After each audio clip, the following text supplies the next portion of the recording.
믿기 힘든 일이 벌어졌습니다. 전 세계 최정 상급 특수부대들이 자웅을 겨루는 국제군사훈련평가대회에서 미군은 물론 프랑스, 독일 등 네로라 하는 부대들이 한국군 앞에서 무릎을 꿇은 일이 있었다고 합니다.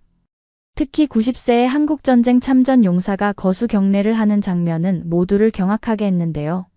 사실 모두가 놀라게 된 건 그의 절도 있는 동작과 우렁찬 목소리 때문이라고 하는데요. 과연 그날 그곳에서는 무슨 일이 있었던 걸까요? 지금 바로 시작합니다. 안녕하세요. 저는 미국 특수부대 소속 라이언 맥콜 대령입니다. 오늘부터 시작되는 국제합동군사훈련평가대회를 감독하게 되었습니다. 솔직히 말해 이런 행사는 형식적인 것에 불과하다고 생각했어요. 우리 미군의 훈련 방식과 전술이 세계 최고라는 것은 이미 충분히 증명된 사실이니까요. 각국 특수부대들이 입장하는 모습을 관찰하며 내심 우월감을 느꼈습니다. 중국군 장웨이 대령과 일본 자위대 다나카 히로시는 저와 비슷한 자신감을 내비치고 있었죠. 셋이서 한국군에 대해 이야기를 나누었습니다. 한국군은 아직도 우리 미군의 그늘에서 벗어나지 못했지. 라고 제가 말하자 두 사람이 동의하며 웃었어요. 그런데 한국군 대표 이강혁 소령과 그의 팀이 절도 있는 모습으로 입장하는 모습이 눈에 들어왔습니다. 다른 국가부대원들과는 달리 화려한 과시 없이 정돈된 행동을 보여주더군요. 그때 제 시선이 훈련장 한쪽에 앉아 계신 분에게 향했습니다. 92세의 한국전 참전 용사 제임스 포스터 씨였어요. 포스터 씨는 제 할아버지의 전우였던 분으로 특별히 이 대회를 참관하도록 초청했습니다. 놀랍게도 한국군 팀은 훈련을 시작하기에 앞서 먼저 포스터 씨에게 다가가 거수경례를 올린 후 큰 절을 올렸어요. 갑작스러운 행동에 포스터 씨의 눈가에 옅은 감동의 빛이 어렸습니다. 주변의 공기가 순간 얼어붙었고 저도 무언가 가슴 한편이 따뜻해지는 것을 느꼈습니다. 우리 미군 장교들은 한국의 전통적인 예의인가 보군이라며 넘어갔지만 제 부관인 톰슨 중위는 자신의 할아버지도 한국전 참전 용사였다며 조용히 한국군에게 경례를 올렸어요. 반면 중국군과 일본군은 군사훈련장에서 감상적인 행동을 한다며 한국군을 비웃었습니다. 첫 번째 미션은 적진 침투 후 정보 탈취 및 인질 구출이었어요. 각국 부대마다 독특한 접근법을 보여주었습니다. 중국군과 일본군은 빠르게 움직이며 화려한 작전을 펼쳤지만 일부 인질을 포기하거나 과도한 화력을 사용해 감점을 받았죠. 저는 관전하며 미군식 접근법이 가장 효율적일 것이라 자신했습니다. 그런데 한국군의 접근 방식이 달랐어요. 절체절명의 순간 그들의 한 대원이 다리에 부상을 입었습니다. 일반적으로는 미션 완수를 위해 부상자를 두고 가는 것이 합리적인 선택일 수 있었어요.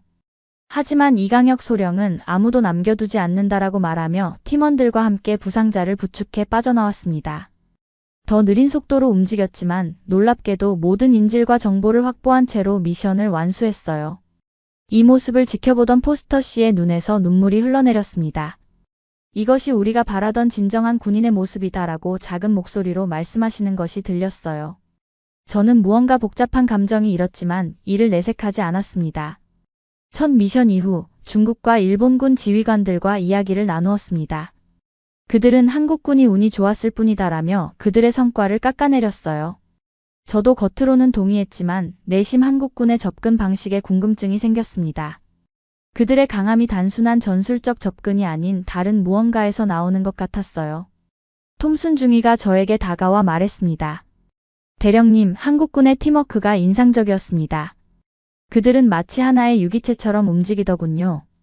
저는 그저 고개를 끄덕였지만 그의 말이 마음에 남았습니다. 두 번째 미션은 테러리스트가 점거한 건물에서 인질을 구출하는 시가전 구조 작전이었어요. 일본군과 독일군은 건물을 신속하게 무력으로 장악하는 전략을 사용했습니다. 그들의 움직임은 분명 인상적이었지만 민간인으로 위장한 적군을 놓치는 실수를 했죠. 우리 미군은 첨단 장비를 활용해 정확한 타격으로 적을 제거했습니다. 효율적이었지만 건물 구석구석을 확인하는 과정에서 시간이 지체되었어요. 반면 한국군은 신중하게 접근하며 사각지대를 철저히 확인하고 오인 사격 없이 작전을 수행했습니다. 모든 인질을 무사히 구출한 후에는 건물 내 폭발물까지 완벽하게 제거했어요. 그날 저녁 나토 측에서 진정한 강함이 무엇인지 비교하는 실험을 제안했습니다. 극한의 체력과 정신력을 테스트하는 코스였어요. 저는 우리 미군이 당연히 우승할 것이라 생각했습니다. 놀랍게도 우리 미군은 초반에 강한 페이스로 출발했지만 1시간도 채 버티지 못하고 탈락했어요. 중국군도 비슷한 결과였습니다. 일본군과 독일군은 체력이 우수했지만 결국 끝까지 버티지 못했죠. 한국군은 처음부터 다른 전략을 택했습니다. 속도를 조절하며 체력을 보존하고 각 대원의 상태를 계속 확인하며 서로 격려했어요. 마지막 구간에서 다른 팀들이 지쳐갈 때 한국군은 폭발적인 스퍼트를 내며 최종 승리를 거머쥐었습니다. 이후 이강혁 소령은 기자들에게 강함은 단순한 힘이 아니라 끝까지 버티는 정신력입니다. 우리는 평소 훈련에서도 항상 이 원칙을 따릅니다. 라고 말했어요. 저녁 식사 자리에서 이강혁 소령에게 다가갔습니다. 흥미로운 접근법이군요. 하지만 실전에서는 어떨지 모르겠군이라고 말했지만 제 목소리에는 진심 어린 궁금함이 묻어 있었어요. 처음으로 미국식 훈련 방식 외에 다른 가능성을 생각하게 된 순간이었습니다. 대회가 진행될수록 한국군의 실력을 인정하는 분위기가 형성되기 시작했습니다. 저도 처음에 무관심한 태도에서 점차 진지한 관찰자로 변해갔어요.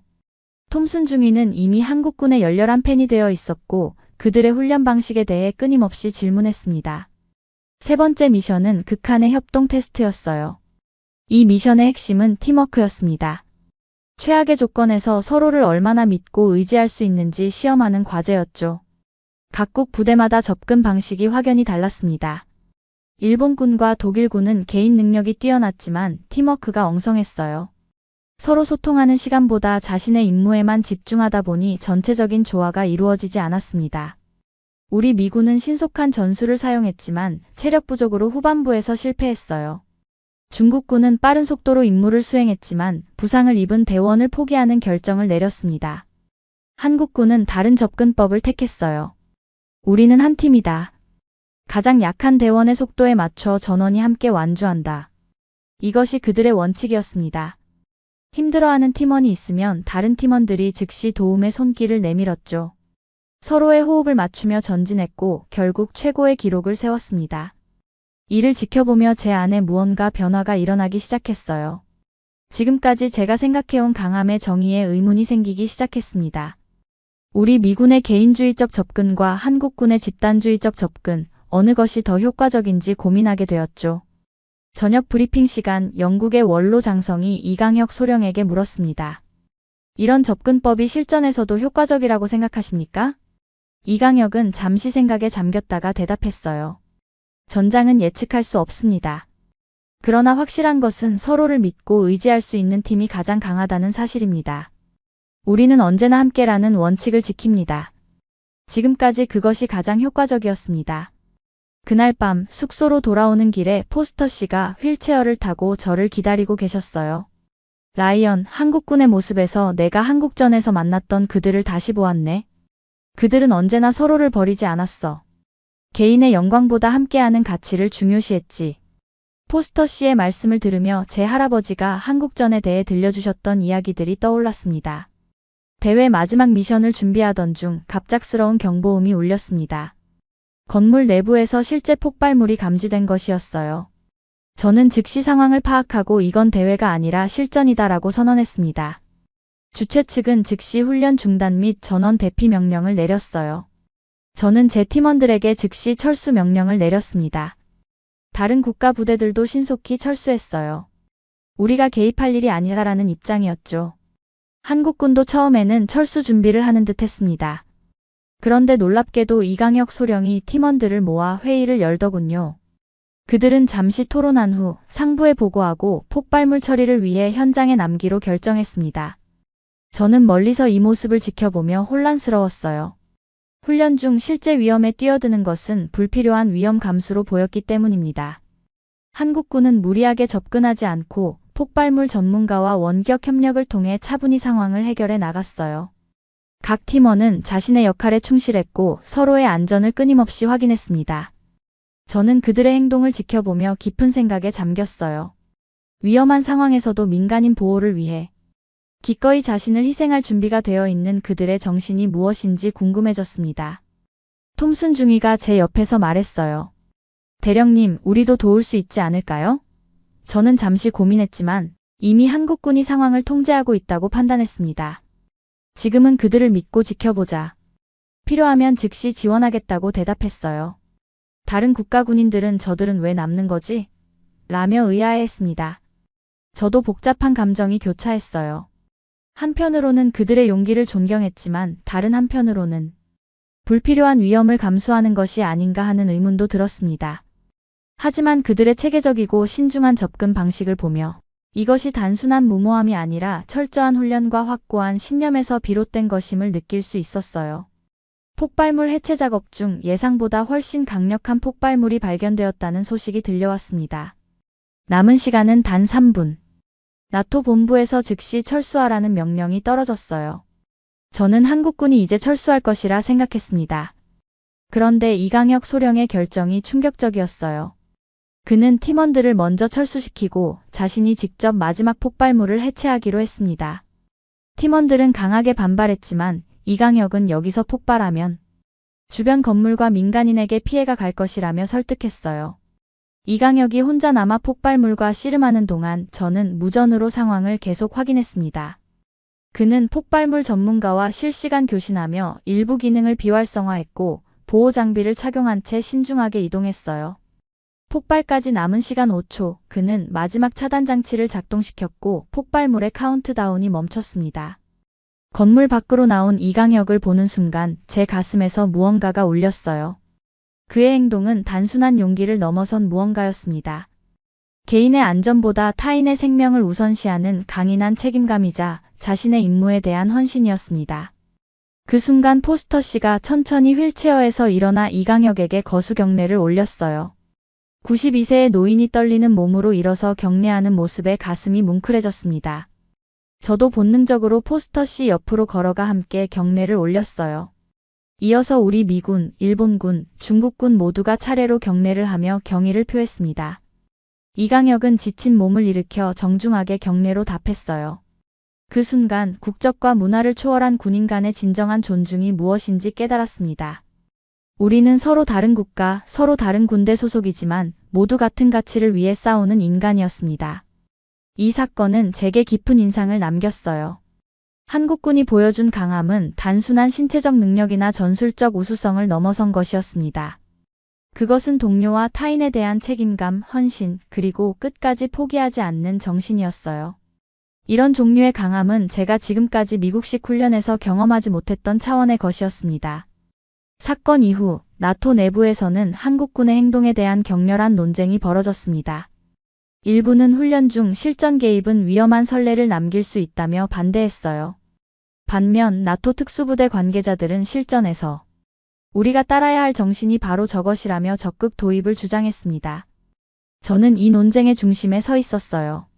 한편으로는 규칙과 절차를 중시하는 미군의 전통적 접근법을 존중했지만 다른 한편으로는 한국군이 보여준 유연하고 인간 중심적인 접근법에 깊은 인상을 받았습니다.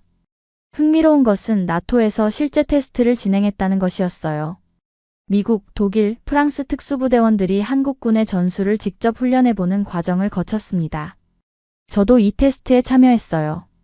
처음에는 익숙하지 않은 방식에 적응하기 힘들었지만 점차 그 효과를 체감하기 시작했습니다. 테스트 결과는 처음엔 힘들었지만 확실히 실전에 더 효과적이다라는 결론이 나왔어요. 특히 팀원 간의 신뢰 구축과 극한 상황에서의 지구력 향상에 큰 효과가 있었습니다. 하루는 이강혁 소령을 찾아가 솔직한 대화를 나누었어요. 솔직히 말해서 처음에는 당신들의 방식이 비효율적이라고 생각했습니다. 하지만 이제는 한국군의 강함이 우리가 보지 못했던 것임을 인정합니다. 이것은 단순한 전술적 차이가 아니라 근본적인 철학의 차이인 것 같군요. 이강혁은 미소 지으며 대답했어요. 각자의 방식이 있겠죠. 중요한 것은 그 방식이 어떤 가치를 바탕으로 하느냐 아닐까요? 우리는 단순히 이기는 것보다 함께 살아남는 것을 중요시합니다. 참전 용사 포스터 씨는 대회 마지막 날 저희를 찾아오셨어요. 라이언, 내가 한국전쟁에서 만난 한국군은 가진 것이 거의 없었지만 정신만은 강했네. 70년이 지난 지금 그 정신이 더욱 강해진 것을 보니 감개무량하오. 자네 할아버지도 이걸 보셨다면 자랑스러워 하셨을 걸세.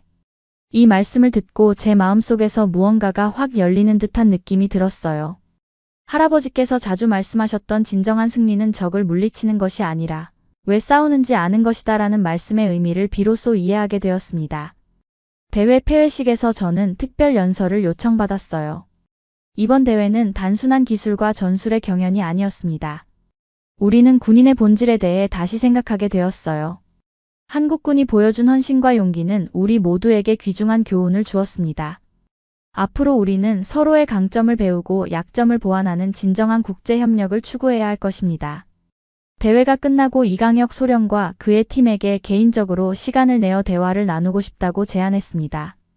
그들은 기꺼이 응했고 우리는 한 조용한 카페에서 만났어요. 테이블에 둘러앉은 순간 훈련장에서의 긴장감 대신 따뜻한 교류의 분위기가 형성되었습니다. 소령님, 솔직히 물어보고 싶은 것이 있습니다. 위험한 상황에서도 그런 결정을 내릴 수 있는 힘은 어디에서 나오는 건가요? 제 질문에 이강혁은 잠시 생각에 잠겼다가 대답했어요. 그것은 우리의 문화와 역사에 깊이 뿌리내린 가치관입니다. 한국은 오랜 역사 동안 외세의 침략을 겪으며 공동체의 힘으로 생존해왔어요. 홍익인간이라는 우리 민족의 오랜 철학은 인간을 널리 이롭게 한다는 뜻인데 이것이 우리 군인 정신의 바탕이 됩니다. 그의 말에 깊은 울림을 느꼈습니다. 미국의 개인주의적 가치관과는 다른 관점이었지만 그 안에서 배울 점을 발견했어요. 그렇다면 한국 군인들의 훈련은 어떻게 이루어지나요? 이강혁은 한국 군대의 훈련 철학과 방법에 대해 설명했습니다. 특히 흥미로웠던 것은 전통 무예인 태권도의 철학이 현대 군사훈련에 어떻게 통합되어 있는지였어요. 태권도는 단순한 격투 기술이 아니라 정신수양의 도구입니다. 겨루되 해치지 않고 이기되 자만하지 않는다는 정신을 배우죠. 우리의 대화는 군사훈련을 넘어 문화적 교류로 자연스럽게 확장되었습니다. 한국의 역사, 예술, 음식 문화까지 다양한 주제를 나누었어요. 이강혁은 한국 문화의 정의라는 개념을 설명했고 이것이 어떻게 군인들 사이에 깊은 유대감으로 이어지는지 이해할 수 있었습니다. 다음 날 우리는 서로의 문화를 나누는 특별한 저녁 식사를 준비했어요. 저는 미국식 바베큐를, 한국팀은 전통 음식과 술을 준비했습니다. 장미영 대위가 양손으로 술병을 들고 저에게 따라주는 모습에서 존중과 배려의 문화를 체험했어요. 작은 예절 하나에도 깊은 의미가 담겨 있다는 것을 느꼈습니다. 식사를 마친 후 포스터 씨가 오랜 침묵을 깨고 말했어요. 내가 한국전에서 보았던 것은 단순한 전투 기술이 아니었네. 그것은 어떤 상황에서도 인간의 존엄을 지키려는 의지였어. 오늘 이 자리에서 그 정신이 여전히 살아있음을 보게 되어 행복하네. 그날 밤 숙소로 돌아오며 생각했습니다. 진정한 강함이란 무엇일까? 어쩌면 그것은 서로 다른 문화와 가치관을 이해하고 존중하는 능력, 그리고 그 안에서 공통의 인간성을 발견하는 지혜가 아닐까요? 대회 마지막 날 모든 참가국 대표들이 모인 환송 만찬이 열렸습니다. 테이블마다 각국의 문화를 대표하는 음식과 음료가 놓여 있었어요.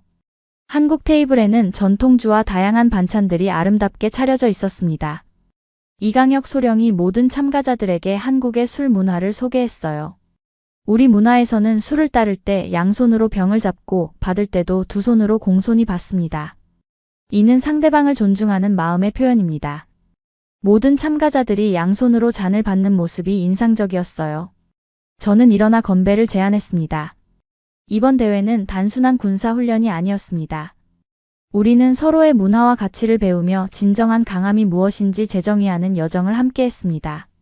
이 경험을 통해 우리 모두가 더 나은 군인이자 더 나은 인간이 되었기를 바랍니다.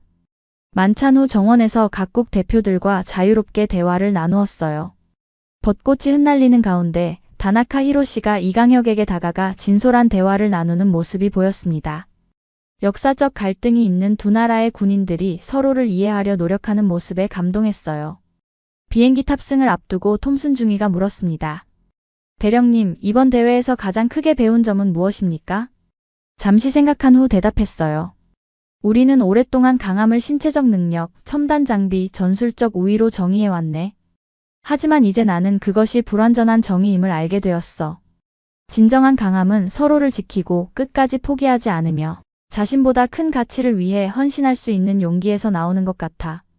워싱턴으로 돌아온 후 나는 특수부대 훈련 프로그램의 개편을 제안했습니다. 한국군에게서 배운 팀워크와 인간 중심적 접근법을 미국의 첨단 전술과 융합하는 새로운 훈련 방식이었어요.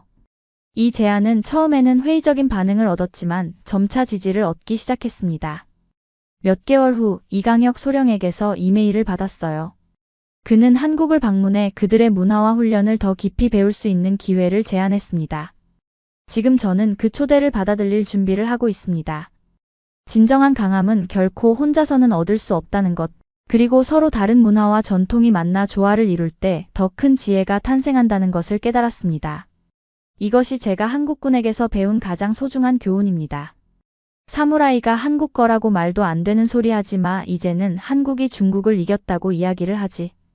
그래, 여기 미국의 유명 대학교에서 외국인 학생들끼리 다투고 있는데요. 그중 한 명이 사무라이는 한국 거라고 이야기하자 모두가 손가락질을 하며 비웃고 있습니다. 그러자 수업이 시작되자마자 모두가 놀라서 침묵을 하게 되는데요. 오늘의 사연은 미국인 에밀리 씨의 사연입니다. 안녕하세요. 전 에밀리입니다. 저는 하버드 대학교를 다니고 있습니다.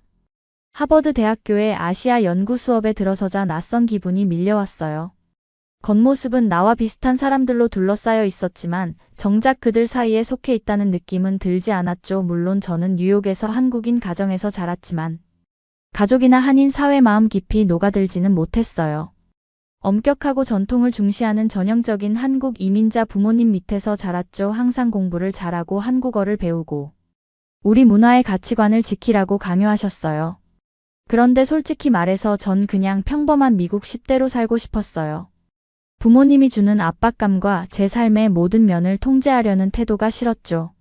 마치 두 개의 세계 사이에서 끊임없이 갈등하는 것 같았고 어느 쪽에도 완전히 속하지 못한다는 생각이 들었어요.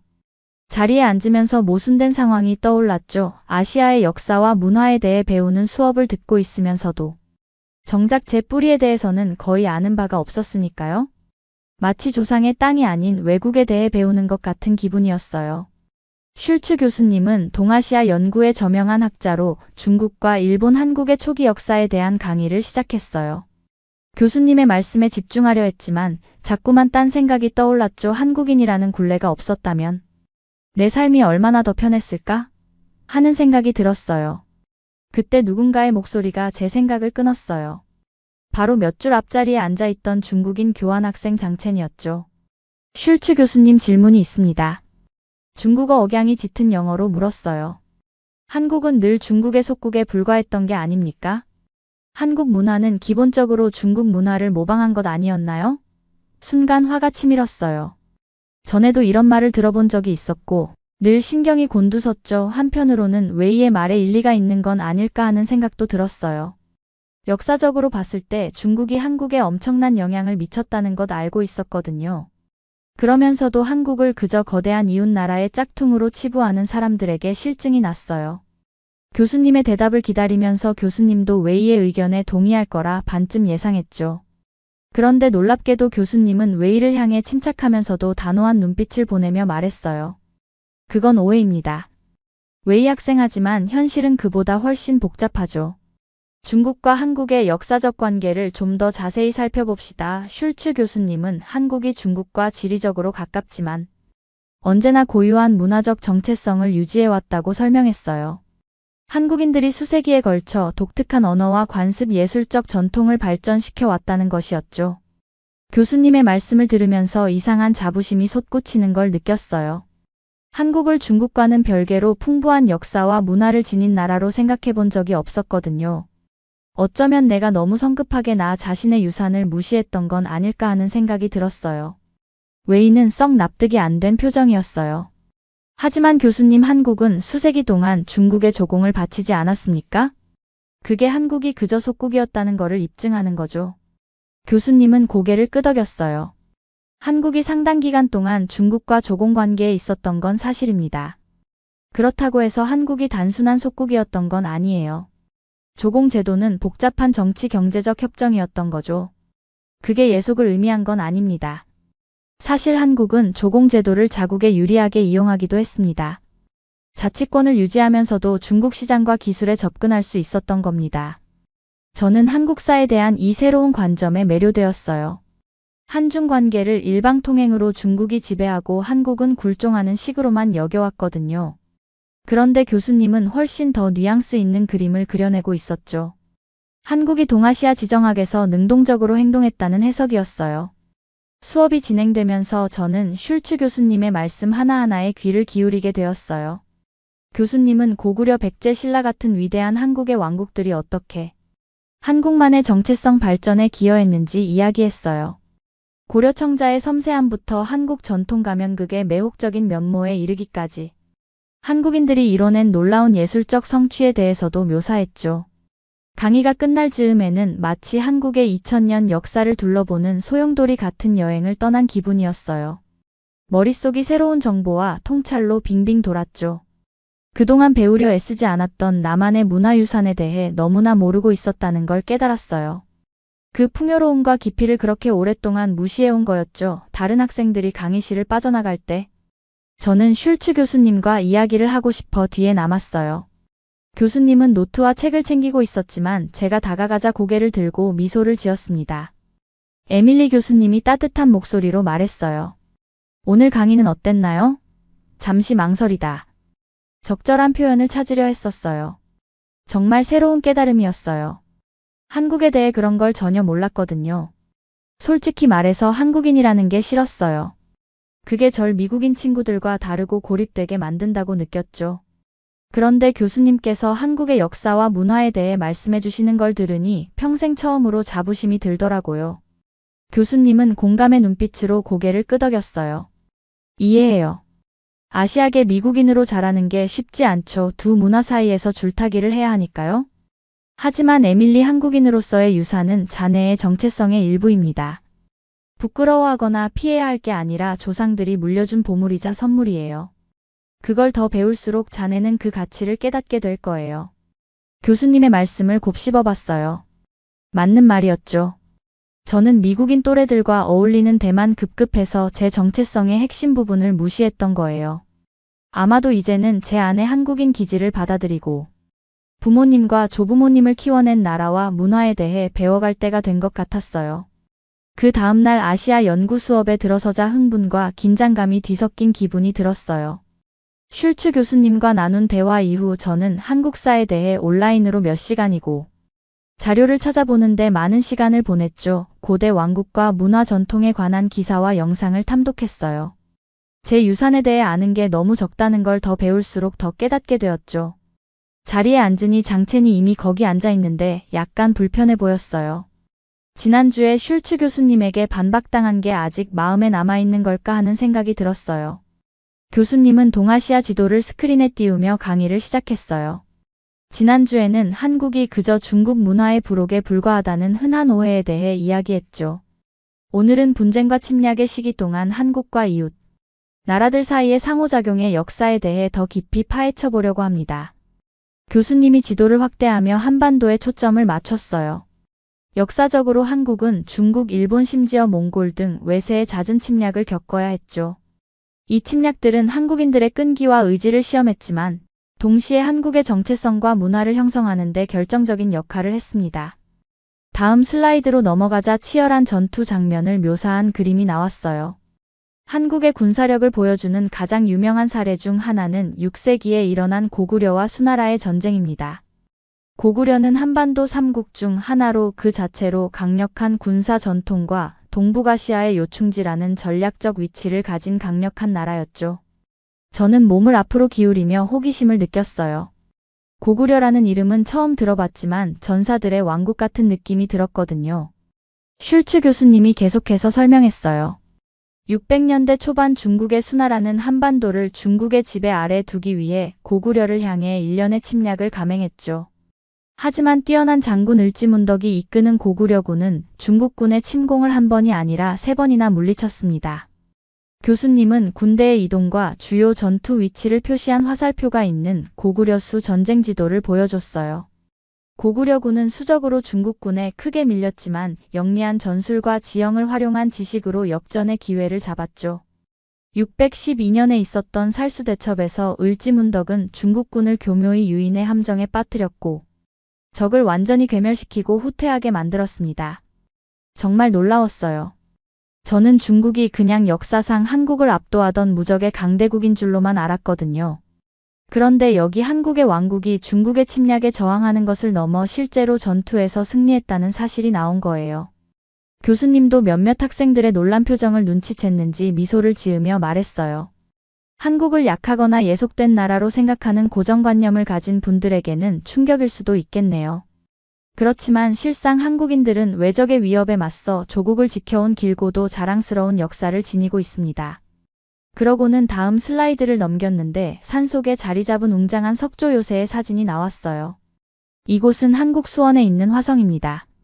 18세기 후반 조선의 정조대왕이 서울을 잠재적 침략으로부터 보호하기 위해 축성했죠. 화성은 벽돌과 석재 건설을 혁신적으로 활용한 점, 그리고 복잡한 성문과 탑 방어벽 체계를 통해 한국 건축가와 기술자들의 독창성과 기량을 보여주고 있습니다. 화성의 이미지를 바라보며 가슴속에서 자부심이 솟구치는 걸 느꼈어요. 군사적 승리뿐만 아니라 수백 년간의 역경과 투쟁 속에서 꽃피운 문화적, 기술적 성취야말로 제가 한국인임을 자랑스럽게 여기는 바로 그런 것이었죠. 슐츠 교수님은 강의 나머지 시간 동안 16세기 임진왜란부터 20세기 초 일제강점기까지 한국이 외세의 침략을 맞닥뜨리고도 보여준 끈기의 다른 사례들에 대해 설명했어요. 이러한 침략이 한국인들에게 분명 엄청난 피해를 주었지만 동시에 한국의 정체성을 강화하고 민족적 단결 의식을 고취하는 계기가 되기도 했다고 강조했죠. 강의를 마무리하며 교수님이 말했어요. 여러모로 한국의 역사는 생존과 인내의 역사라고 할 수 있습니다. 셀 수 없이 많은 도전과 역경에 맞서면서도 한국인들은 늘 적응하고 혁신하며 난관을 극복해냈어요. 이는 한민족 정신의 강인함과 회복력을 보여주는 증거입니다. 수업이 끝나고 다른 학생들이 교실을 나서기 시작했지만 저는 자리에 앉아 생각에 잠겼어요. 교수님의 강의는 제게 조상들의 투쟁과 승리에 대한 새로운 감사를 안겨주었죠. 한국인이라는 건 음식과 명절 언어에 관한 것만이 아니라는 걸 깨달았어요. 그건 수백 년의 역경 속에서 형성된 공동의 역사와 정체성에 관한 거였죠. 부모님과 전날 밤 나눴던 대화가 떠올랐어요. 제가 한국사에 새롭게 관심을 갖게 되었다고 말씀드리자 이분 다 무척 기뻐하셨죠. 엄마는 심지어 할아버지 할머니 그리고 증조 부모님의 사진이 가득한 낡은 앨범을 꺼내 제게 보여주셨어요. 그분들이 미국으로 이민 오시기 전 한국에서의 삶에 대한 이야기도 들려주셨죠. 그 바랜 흑백 사진들을 들여다보며 문득 제 뿌리와 연결된 느낌이 들었어요. 제가 만난 적은 없지만 저를 만들어낸 사람들이었죠. 그들은 전쟁과 가난 역경을 겪었지만 자신이 누구인지에 대한 정체성은 결코 잃지 않았어요. 그리고 그들의 언어와 문화 가치관을 부모님에게 물려주었고 부모님은 다시 그것을 제게 전해주신 거예요. 한국사에 대해 배우는 건 단순히 학문적 작업이 아니라는 걸 깨달았어요. 그건 조상을 기리고 제 정체성을 이해하는 방법이었죠. 과거와 연결되고 현재의 제자리를 찾아가는 과정이기도 했고요. 마침내 자리에서 일어나 교실을 나서려 할 때 슐츠 교수님과 눈이 마주쳤어요. 교수님은 제 머릿속에서 소용돌이치는 생각을 읽기라도 한 듯 의미심장한 미소와 함께 고개를 끄덕였죠. 저도 웃으며 새로운 목적의식과 결의가 피어오르는 걸 느꼈어요. 다음 주 아시아 연구 수업에서 슐츠 교수님은 우리에게 깜짝 선물을 준비하고 계셨어요. 자리에 앉자마자 교수님은 우리가 신라의 화랑에 대해 배우게 될 거라고 알려주셨죠. 화랑은 고대 한국 신라 왕국의 엘리트 청년 전사 집단이었어요. 화랑은 단순한 병사 이상의 존재였습니다. 교수님이 설명을 이어갔어요. 화랑은 군사훈련과 예술, 문학, 철학, 교육을 결합한 독특한 제도였지요. 무예에 능숙할 뿐 아니라 정신과 지성을 갈고 닦은 이른바 선비와 전사의 이상을 구현했던 집단이었어요. 저는 순간 이게 뭔가 싶었죠. 화랑이라는 이름은 처음 들어봤지만 시인이자 학자이기도 했던 전사들이라니. 무술 영화에서나 볼 법한 이야기 같았거든요. 교수님은 화랑이 6세기경 한반도의 전쟁과 정치적 혼란이 끊이지 않던 시기에 만들어졌다고 설명했어요. 고구려 백제와 함께 한반도 삼국 중 하나였던 신라는 충성스럽고 규율 잡힌 전사를 길러낼 방법이 필요했다고 해요. 화랑은 귀족 가문 자제들 중에서 선발되었습니다. 무예와 승마술 군사 전략을 엄격하게 훈련받았죠. 그러면서도 유교와 불교 도교를 공부했고 엄격한 명예와 충성의 규범을 지켜야 했어요. 교수님의 말씀을 들으며 자연스레 일본의 사무라이가 떠올랐어요. 명예로운 무사의 이미지 주군과 나라의 충성을 다하는 모습에 늘 매료되어 있었거든요. 그런데 장첸이 의아한 표정으로 손을 들었어요. 잠깐만요. 사무라이는 일본의 것 아닌가요? 한국과는 무슨 상관이죠? 교수님은 마치 그 질문을 기다리고 있었다는 듯 미소를 지었어요. 훌륭한 지적이에요. 외이사실 사무라이는 화랑에게서 영감을 받았답니다. 이어서 7세기 백제가 신라 및 그들의 중국 당나라 동맹과 전쟁을 벌이게 되었다는 설명이 이어졌어요. 백제는 오랜 우방이었던 일본 외 정권의 도움을 요청했고, 외는 대규모 군대를 한반도로 파견했지만 결국 신라당 연합군에게 패배하고 말았다고 해요. 그러나 외 군인들은 전장에서 마주친 화랑들에게 깊은 감명을 받았습니다. 그들의 용맹과 실력 그리고 명예로운 규범에 감탄했던 거죠. 일본으로 돌아간 그들은 화랑의 사상과 가치관을 가져갔고 시간이 흐르며 그것이 사무라이도로 진화했어요. 깜짝 놀랐어요. 사무라이가 순수한 일본의 산물이라고만 여겨왔는데 교수님 말씀대로라면 사무라이는 한국 무사계급에서 영감을 받은 거였잖아요. 동아시아 국가들의 역사가 얼마나 밀접하게 연결되어 있는지를 다시금 깨닫게 되는 순간이었죠. 교수님은 화랑이 한국 문화에 끼친 영향에 대해 더 자세히 설명해 주었어요. 옛 신라 고분에서 발굴된 정교한 금관 화려한 무기, 기타 유물들의 이미지를 보여주며 신라 귀족의 부와 권력을 입증하는 증거라고 설명했지요. 화랑은 단순한 전사 그 이상이었습니다. 그들은 신라 사회에서 아름다움과 우아함 세련미의 기준이 되는 문화 아이콘이었죠. 그 영향력은 오늘날 한국 예술과 문학에서도 여전히 찾아볼 수 있어요. 교수님의 이야기를 들으며 한국인으로서의 자부심과 유대감이 불어났어요. 전사와 영웅에 관한 이야기에 언제나 매료되어 왔지만 한국의 무예와 군사력에 오랜 전통이 있었다는 사실은 미처 깨닫지 못했던 거예요. 수업이 끝나고 화랑에 대해 더 여쭤보려 교수님께 다가갔죠. 흔쾌히 이야기를 나누어 주시며 더 읽어볼 만한 책과 논문도 추천해 주셨어요. 제인 학생 화랑에 대해 아는 건 단순히 역사 공부 그 이상의 의미가 있습니다. 한국 문화를 수세기 동안 형성해온 가치관과 이상에 다가가는 길이기도 하지요. 화랑은 충성과 명예 그리고 자기 수양을 믿었습니다.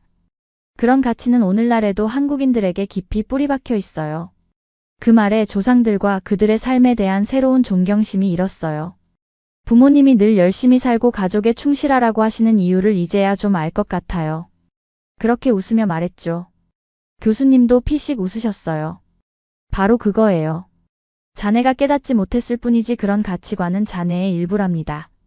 자신의 뿌리를 배우는 일은 곧 자신과 세상에서 자신의 자리를 이해하는 일이에요. 그날 교실을 떠나며 새로운 목표의식과 정체성을 느꼈어요. 한국인이라는 사실 대대로 가치를 물려준 조상들이 있다는 사실이 자랑스러웠죠. 아직 배울 게 많다는 건 알고 있었지만 고국의 역사와 문화 속으로 더 깊이 빠져들고 싶은 열정이 생겼어요. 어쩌면 화랑의 가르침에서 진화한 현대 한국 무술인 태권도나 합기도를 배워볼 수도 있겠죠. 그건 내 뿌리를 기리고 조상들의 무사정신과 소통하는 하나의 방법이 될 수 있을 거예요. 하지만 지금은 읽고 배우는 것으로 만족하려 해요. 한국의 놀라운 역사와 문화에 대해 가능한 한 많은 것을 흡수하는 거죠. 새로운 사실과 이야기를 하나씩 발견할 때마다 저는 자부심과 소속감이 더해졌어요. 그러면 더욱 재미있는 다음 사연으로 넘어가겠습니다. 한국 전기차 타고 고속도로 달리다가 멈췄다는 기사 봤어. 한국 차를 공부해보라는 독일 팀장에게 화가 난 수석 엔지니어 직원이 있습니다. 프랑크푸르트 모터쇼에서 중국의 어떤 차를 보더니 경악을 하고 마는데요. 도대체 이 직원은 어떤 차를 봤길래 그런 반응을 보인 걸까요? 오늘의 사연은 독일인 애나 밀러 씨의 사연입니다. 안녕하세요. 여러분, 저는 애나 밀러라고 해요. 저는 독일 자동차를 사랑하는 데는 이유가 있죠. 저는 여기서 밝힐 수는 없지만 누구나 다 아는 독일 3사라고 불리는 회사에서 엔지니어 마이스터로 일을 하고 있습니다. 뮌헨에서 어렸을 때부터 BMW, 메르세데스, 벤츠, 포르쉐를 보면서 자랐으니 당연한 것이겠죠. 독일 엔지니어링에는 정말 특별한 무언가가 있어요. 정밀함, 장인정신, 타협하지 않는 우수성, 추구 같은 것들 말이에요. 그게 제 피 속에 흐르고 있다니까요. 그래서인지 동양 사람들은 모두 저희 독일 차를 보면 껌벅 죽잖아요. 다들 평생의 소원이 벤츠나 독일차 한번 타보는 것 아닌가요? 한국은 특히 부의 표시로 우리 독일차를 자랑하듯 한다고 들었죠. 요즘은 미국 테슬라에 좀 밀리긴 하지만 세계인들의 독일차 사랑은 여전하잖아요. 그런데 저희 꼰대 팀장님은 미국도 아닌 한국 현대차를 벤치마킹하라니요. 말이 되나요? 여기 제 꼰대 상사 때문에 한국 전기차를 공부하게 된 제 이야기 한번 들어보시지요. 저는 독일 자동차와 사랑에 빠져 자동차 엔지니어가 되기로 마음먹었어요. 독일 자동차의 자랑스러운 전통을 잇는 저희 독일차가 세계 최고의 차가 되는데 일조하고 싶었어요. 그래서 지난 몇 년 동안 바이에른에 있는 유명한 자동차 회사에서 일하면서 제 꿈을 이뤄왔죠. 그런데 요즘 좀 불안한 생각이 들기 시작했어요. 자동차 세계가 너무 빠르게 변하고 있거든요. 테슬라 같은 전기차가 대세가 되고 있고 생각지도 못한 데서 새로운 경쟁자들이 나타나고 있어요. 전에는 독일 차 아닌 다른 나라 차들이 우리만큼 잘 만들 수 있을 거라고는 상상도 못했죠. 중국이나 한국 차들이 많이 팔리는 건 알고 있었지만 그래도 독일 차만큼 뛰어날 순 없을 거라고 생각했거든요. 근데 어느 날 제 상사가 저를 불렀어요. 구석진 사무실로 가니까 유리병 너머로 알프스 산맥이 한눈에 들어오더라고요. 상사 방에 들어갈 때마다 짜릿한 기분이 들곤 했는데 그날따라 상사 표정이 좀 심각해 보였어요. 상사가 말하길 애나 임무가 있어 우리 경쟁사들 특히 한국하고 중국이 뭘 하고 있는지 자세히 파악해봐 그러는 거예요. 저는 회의적인 반응을 애써 감추면서 네 알겠습니다. 근데 정말 걱정해야 할까요? 독일 자동차 기술은 아직도 최고 아닌가요? 하고 물었죠. 상사가 뒤로 기대 앉으면서 손가락으로 제 말을 가로막더니 우리 역사가 자랑스러운 건 맞아 하지만 세상은 빠르게 변하고 있어. 특히 현대자동차 같은 곳은 전기차랑 배터리 쪽에서 엄청난 발전을 이루고 있고 판매량도 빠르게 늘고 있지 그러면서 심각한 눈빛으로 저를 쳐다보며 다음 주 프랑크푸르트 모터쇼에 가서 직접 보고 와 그들의 최신 기술을 자세히 살펴보고 메모에 열린 마음으로 배우려고 해봐라고 말했어요. 제 마음속에선 의구심이 피어올랐지만 고개를 끄덕이며 알겠습니다. 분석해서 보고 드리죠 하고 대답했어요. 상사가 시키는 일이니까. 최선을 다해야죠. 잘됐네 상사가 살짝 미소를 지으며 말했어요. 우리가 배울 게 많을 거야. 애나 자동차의 미래는 변화에 저항하는 게 아니라 변화를 받아들이는 사람들의 것이 될 테니까. 사무실을 나와 엘리베이터를 타고 내려오면서 복잡한 생각이 머릿속을 가득 채웠어요. 변화를 받아들이라고 현대자동차에게서 배우라고 마치 잘 돌아가는 기계. 스패너를 던져 넣은 것처럼 제 세계관이 흔들리는 것 같았죠. 하지만 명령은 명령이에요. 그날 저녁 프랑크푸르트행 비행기 표를 예약하면서 어떤 충격적인 사실을 마주하게 될지 상상해봤어요. 독일 자동차 기술은 대대로 쌓아온 노하우와 완벽을 추구하는 열정의 산물이라 그 누구도 넘볼 수 없다고 늘 믿어왔거든요.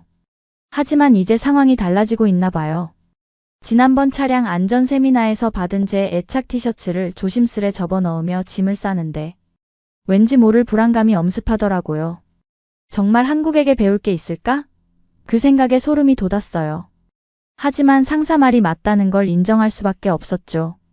자동차 산업은 엄청난 속도로 발전하고 있고 우리가 전통만 고집하다간 뒤처질지도 몰라요. 그래도 제 가슴속엔 독일에 대한 애국심의 불꽃이 활활 타오르고 있었어요. 가방 지퍼를 힘차게 잠그며 좋아 현대자동차 어디 한번 보자고 내가 뭘 가지고 있는지. 하지만 각오는 단단히 해 여긴 독일이니까. 하고 중얼거렸죠. 그날 밤 제가 앞으로 마주하게 될 엄청난 도전과 배워야 할 것들이 얼마나 많을지는 상상도 못했어요. 프랑크푸르트에서 열린 놀라운 전시회를 보고 돌아온 후 저는 제가 보고 배운 것에 대해 생각을 멈출 수 없었습니다. 한국 자동차 산업 특히 현대자동차의 첨단 기술과 혁신적인 접근 방식은 저에게 깊은 인상을 남겼습니다. 특히 현대자동차의 전기차가 전 세계에서 네 번째로 많이 팔리고 있다는 사실을 놀라지 않을 수 없었습니다. S&E 리서치에 따르면 올해 1월부터 10월까지 중국을 제외한 70개국에서 421만 대의 전기차 BV와 PHV 포함해 판매되었는데 이는 전년 동기 대비 37% 증가한 수치입니다. 제조사별로 보면 테슬라가 76만 2천 대로 전년 동기 대비 41% 증가하며 시장 점유율 1위를 유지했습니다. 폭스바겐 그룹이 63만 2천대로 2위, 스텔란티스 그룹이 42만 1천대로 3위를 차지했고 현대자동차 그룹은 39만 대로 4위를 유지했습니다. 현대차의 주력 모델인 아이오닉 5와 유키아 EVU가 니로피 EV 투싼과 스포티지, PHV 등이 판매를 주도했습니다. 이러한 현대자동차의 성과는 독일의 엔지니어링 우월성에 대한 오랜 믿음의 의문을 품게 만들었습니다. 글로벌 경쟁사 특히 현대자동차로부터 배울 점이 많다는 것을 깨달았죠. 뮌헨에 있는 사무실로 돌아와서 한국 자동차 산업 특히 현대자동차에 대해 더 깊이 연구하기로 결심했습니다. 기사를 읽고 한국 엔지니어들의 인터뷰를 시청하고 혁신에 대한 접근 방식을 형성한 역사와 문화를 연구하는 데 시간을 보냈습니다. 더 많이 배울수록 더 큰 매력을 느꼈습니다. 특히 흥미로웠던 한 가지 측면은 빨리빨리라는 뜻의 빨리빨리라는 한국어 개념이었습니다. 일을 빨리 끝내야 한다는 긴박감과 추진력은 서울의 번화한 거리부터 빠르게 변화하는 비즈니스와 기술의 세계에 이르기까지 한국 사회 곳곳에 스며들어 있는 것 같았습니다. 이러한 사고방식이 현대자동차를 전 세계 전기차 시장에서 4위로 올려놓은 원동력이 아닐까 하는 생각이 들었습니다. 조사를 계속하던 중 현대자동차가 서울에서 남쪽으로 1시간 정도 떨어진 남양주의 주요 연구개발센터를 보유하고 있다는 사실을 알게 되었습니다. 그곳에서 이루어지는 최첨단 연구 전기차 관련 기술에 대해 읽을수록 직접 보고 싶다는 생각이 점점 커졌습니다. 마이어 회장에게 시간과 자원 낭비라고 일축할 것이라고 예상하면서도 이 아이디어를 꺼냈습니다. 놀랍게도 그는 이 제안에 열광했습니다. 좋은 생각이에요. 애나 그가 웃으며 말했습니다. 글로벌 시장 특히 급성장하는 전기차 시장에서 경쟁력을 유지하려면 다른 사람들, 특히 현대자동차로부터 배우는데 개방적이어야 합니다. 현대자동차 R&D 센터 방문은 귀중한 배움의 기회가 될 거예요. 마이어 회장의 허락을 받고 저는 한국 방문을 위한 준비를 시작했습니다. 현대자동차의 담당자인 지훈 씨에게 연락을 취했고 그는 흔쾌히 남양연구소 견학을 주선해 주었습니다. 몇 주 후 기대감에 부푼 마음으로 서울행 비행기에 몸을 실었습니다. 비행기가 인천국제공항에 착륙하자 저도 모르게 가슴이 벅차오르는 설렘을 느꼈습니다. 제 커리어와 혁신 특히 전기차 기술에 대한 이해를 바꿀 수 있는 여정을 시작하려던 참이었기에 더욱 그랬습니다. 공항에 마중 나온 지훈 씨는 친절한 미소와 완벽한 영어 실력으로 저를 바로 편안하게 해주었습니다. 분주한 서울의 거리를 드라이브하면서 그는 다양한 랜드마크를 가리키며 서울의 역사와 문화에 대한 이야기를 들려주었습니다. 한국의 빠른 발전과 성장을 증명하는 고대 사찰과 반짝이는 현대식 고층 빌딩이 나란히 있는 모습에 감탄했습니다. 약 1시간 후 현대자동차 그룹 남양기술연구소에 도착했습니다. 화성의 푸른 언덕에 자리 잡은 드넓은 캠퍼스는 그야말로 장관이었습니다. 안으로 들어서자 거대한 규모와 정교한 시설 특히 전기차 개발을 위한 첨단 장비들이 눈에 띄었습니다. 지훈 씨는 며칠 동안 연구소를 둘러보며 전기차 자율주행, 커넥티드카 기술 분야의 최첨단 프로젝트를 진행하는 다양한 팀을 소개해 주었습니다. 복잡한 설계도 위에 구부정하게 앉아있는 엔지니어부터 세련되고 미래지향적인 전기차 콘셉트를 만드는 디자이너까지 모든 부서에서 볼 수 있는 전문성과 헌신적인 모습에 깊은 인상을 받았습니다. 현대차 그룹의 전기차를 직접 보고 시승해 볼 수 있었던 것은 정말 특별한 경험이었습니다. 첨단 기술과 미래지향적인 디자인이 조화를 이룬 이 차들이 왜 전 세계 소비자들의 사랑을 받고 있는지 알 수 있었죠. 배터리 효율, 급속 충전, 주행 성능 등 모든 면에서 경쟁력을 갖추고 있었습니다. 엔지니어들의 설명을 들으면서 기존의 통념에 도전하고 틀에 박힌 사고방식에서 벗어나려는 그들의 의지에 감탄했습니다. 이들은 기존 기술을 점진적으로 개선하는 데 그치지 않고 자동차 산업, 특히 전기차 분야가 직면한 문제에 대한 새롭고 혁신적인 해결책을 적극적으로 모색하고 있었습니다. 기술적인 토론과 프로젝트 검토를 하는 틈틈이 한국 문화에 흠뻑 빠질 수 있는 기회도 가졌습니다. 민중과 그의 동료들은 저를 초대해 비빔밥과 김치찌개 등 맛있는 한국 전통 음식을 함께 먹었습니다. 그들은 한국 사회에서 존중과 위계 질서의 중요성과 이러한 가치가 팀워크와 협업에 대한 그들의 접근 방식을 어떻게 형성했는지에 대해 알려주었습니다. 어느 날 저녁 한국식 바비큐와 소주를 함께 먹으며 이야기를 나누던 중 지훈이가 제게 기억에 남는 개인적인 이야기를 들려주었습니다. 한국전쟁과 그 후 경제 발전을 위해 고군분투하며 살아오신 할아버지에 대한 이야기였습니다. 할아버지는 항상 성공의 열쇠는 노력과 인내 그리고 다른 사람들로부터 배우려는 의지라고 말씀하셨어요. 지훈의 눈빛이 자랑스러움으로 빛났습니다. 혼자서는 성공할 수 없고 서로 협력하고 배워야만 성공할 수 있다는 것은 우리 한국인들이 항상 이해해온 것 같아요. 그리고 그 정신이 현대 자동차를 오늘날 세계 4위의 전기차 기업으로 만든 원동력이라고 생각해요. 지훈 씨의 이야기를 들으면서 저는 역경에 맞서는 한국인의 저력과 회복력에 깊은 존경심과 감탄을 느꼈습니다. 자동차 산업 특히 전기차 분야에서의 성공은 단순한 기술력이 아니라 우수성과 지속적인 개선에 대한 뿌리 깊은 문화적 노력의 결과라는 것을 이해하기 시작했습니다. 남양연구소에서의 마지막 날 저는 전기자동차 사업부장을 비롯한 현대자동차의 최고 경영진을 만날 기회가 있었습니다.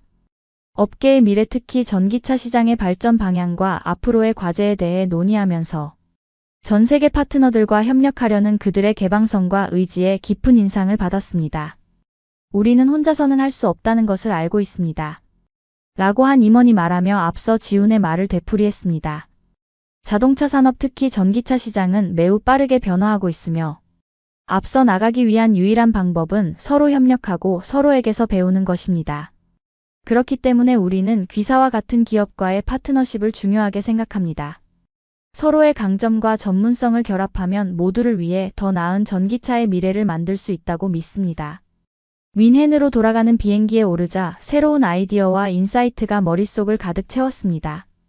한국 특히 현대자동차에서의 시간을 통해 혁신은 최고의 기술이나 최첨단 시설을 갖추는 것만이 아니라 협업 문화, 지속적인 학습 변화를 기꺼이 수용하는 문화를 조성하는 것임을 깨달았기 때문입니다. 그리고 이것이 현대자동차를 세계사 위의 전기차 기업으로 만든 비결이라는 것을 알게 되었습니다. 현대자동차에서의 경험이 앞으로의 제 업무, 특히 우리 회사의 전기차 개발에 큰 영향을 미칠 것이라는 것을 알았습니다. 독일에 있는 동료들과 제가 배운 것을 공유하고 전 세계의 파트너들과 함께 일하는 새로운 방법을 모색할 수 있다는 생각에 설레었습니다. 비행기가 청명한 한국 하늘로 이륙하는 순간 앞으로의 여정에 대한 감사와 설렘을 느꼈습니다. 뮌헨 공항에서 비행기에서 내린 저는 한국, 특히 현대자동차에서의 놀라운 경험으로 인해 여전히 정신이 혼미했습니다. 이번 여행은 여러 가지 면에서 눈을 뜨게 하는 시간이었고 제가 배운 것을 사무실에 있는 동료들, 특히 우리 회사의 전기차 개발팀과 빨리 공유하고 싶었습니다. 뮌헨의 익숙한 거리를 걸으며 현대자동차 남양연구소에서 일하면서 느낀 점을 다시 한번 생각해 보았습니다. 한국 엔지니어들의 첨단 기술 혁신적인 사고 협업 정신, 그리고 무엇보다 전기차 개발에 대한 열정은 저에게 깊은 인상을 남겼습니다. 제 자신과 독일 자동차 산업 특히 우리 회사의 전기차 개발 방향을 새로운 시각으로 바라보기 시작했습니다. 사무실로 돌아온 자는 마이어 회장 및 팀원들과 함께 제가 발견한 내용을 공유하기 위한 회의를 준비하는데 시간을 허비하지 않았습니다. 회의실에 모였을 때 저는 흥분을 주체할 수 없었습니다.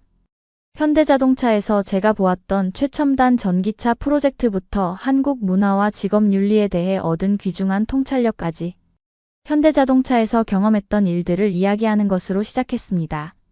아이오닉 등 현대차 그룹의 전기차가 어떻게 세계사 위에 올랐는지 그 성공 요인이 무엇인지 설명했습니다. 배터리 효율 급속 충전 주행 성능 등 기술적인 우수성뿐 아니라 디자인과 사용자 경험까지 모든 면에서 소비자의 니즈를 충족시키기 위해 노력한 점을 강조했죠. 또한 동료들에게 한국의 팔리팔리라는 개념과 그것이 어떻게 업무의 속도와 효율성을 높이는지에 대해 이야기했습니다. 제가 만났던 엔지니어들의 이야기와 지속적인 개선과 학습에 대한 그들의 헌신, 그리고 그것이 전기차 개발 속도에 어떤 영향을 미쳤는지 공유했습니다. 문화적 이해와 협업의 중요성 그리고 그것이 어떻게 더 나은 제품 개발로 이어지는지에 대해서도 강조했습니다. 제가 이야기하는 동안 동료들의 마음이 바뀌는 것을 볼 수 있었습니다. 처음에는 회의적인 반응을 보이기도 했는데 아마도 제가 예전에 가졌던 아시아 자동차 회사에 대한 편견과 선입견을 여전히 갖고 있었기 때문일 것입니다. 하지만 제 경험과 인사이트를 계속 공유하면서 특히 현대자동차의 전기차 성과에 대해 이야기하면서 그들의 태도가 바뀌는 것을 볼 수 있었습니다. 특히 마이어 회장은 제가 배운 내용에 큰 관심을 보이는 것 같았습니다. 그는 사려 깊은 질문을 던지며 우리 회사의 전기차 개발 방향을 재점검하고 현대자동차를 비롯한 글로벌 파트너와 협업하는 데 적극적인 모습을 보였습니다. 그 후 몇 주 동안 저는 팀과 긴밀히 협력하여 현대자동차에서 배운 교훈을 우리의 전기차 프로젝트에 적용하기 위해 노력했습니다. 우리는 보다 개방적이고 유연한 사고로 문제에 접근하기 시작했고, 기존의 방식에서 벗어난 새로운 솔루션과 아이디어를 적극적으로 수용했습니다. 또한 다른 국가 및 문화권의 동료 및 파트너들, 특히 한국과 아시아 지역의 전문가들과 더욱 긴밀한 협력 관계를 구축하기 위해 노력했습니다. 저는 1년에 문화 이해 워크숍을 조직하고 팀원들에게 함께 일하는 사람들의 다양성을 존중하고 배우는 자세를 갖출 것을 독려했습니다. 새로운 사고방식과 업무 방식을 받아들이자 팀의 역동성과 성과, 특히 전기차 개발 속도와 질적 향상이 눈에 띄게 나타났습니다. 우리는 이전보다 더 활발하게 소통하고 더 효과적으로 협업하며 더 혁신적인 아이디어를 내놓을 수 있게 되었죠. 특히 한 프로젝트는 이러한 변화의 성과를 잘 보여주는 사례였습니다. 우리가 개발 중이던 새로운 전기 SUV 모델의 배터리 냉각 시스템 설계에서 난관에 봉착했을 때 기존의 방식에 매몰되지 않고 현대자동차와 여러 글로벌 파트너사의 조언과 아이디어를 구했습니다. 그 결과는 놀라웠습니다. 다양한 전문가들의 협업을 통해 혁신적이고 효율적인 배터리 냉각 솔루션을 찾아낼 수 있었고, 그것은 개발 기간을 단축하고 제품의 경쟁력을 크게 향상시켰습니다. 이 성공은 한국의 전기차 기술, 독일의 엔지니어링 노하우, 실리콘밸리의 소프트웨어 역량 등 각 지역의 강점이 시너지를 발휘한 결과였죠. 이 성공에 고무된 우리는 회사 내에서 글로벌 협업 문화를 지속적으로 확산시켜 나갔습니다. 전 세계의 파트너들과 정기적인 교류 채널을 구축하여 국경을 초월한 아이디어와 우수 사례를 공유했습니다. 또한 직원들의 다양성과 포용성에 대한 이해를 높이기 위해 노력했습니다. 어학교육과 문화교류 프로그램을 통해 구성원들이 글로벌 환경에서 효과적으로 소통하고 협력하는 역량을 기를 수 있도록 지원했죠. 이러한 노력들이 조직 내외로 알려지면서 저는 여러 업계 컨퍼런스와 행사에서 연사로 초청받기 시작했습니다. 베를린, 파리, 런던 등에서 열린 행사에서 전 세계 자동차 전문가들을 대상으로 제 경험과 통찰을 공유할 수 있었죠. 이런 활동을 통해 혁신과 글로벌 협업에 대한 저의 비전에 공감하는 동료들을 만나고 그들의 식견과 경험에서 배울 수 있는 소중한 기회를 얻었습니다. 자동차 산업의 변화를 이끄는 다양한 생각과 관점을 접하면서 제 시야를 넓혀갈 수 있었죠. 특히 기억에 남는 행사는 서울에서 열린 전기차 모빌리티의 미래 컨퍼런스에 초청받아 기조연설을 했던 자리입니다. 눈부신 발전을 거듭하는 서울의 모습에 감탄하며 연단에 올랐던 그날, 저는 제 발견의 여정과 그 속에서 깨달은 협력과 혁신의 힘에 대해 진심을 담아 이야기했습니다. 놀랍게도 제 연설은 청중들로부터 기립박수를 받았고, 많은 분들이 자신의 경험담을 공유하고 싶다며 저를 찾아왔습니다.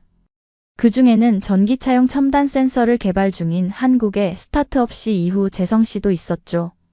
그는 우리 회사와의 협력 가능성을 타진하고 싶다며 깊은 관심을 보였습니다.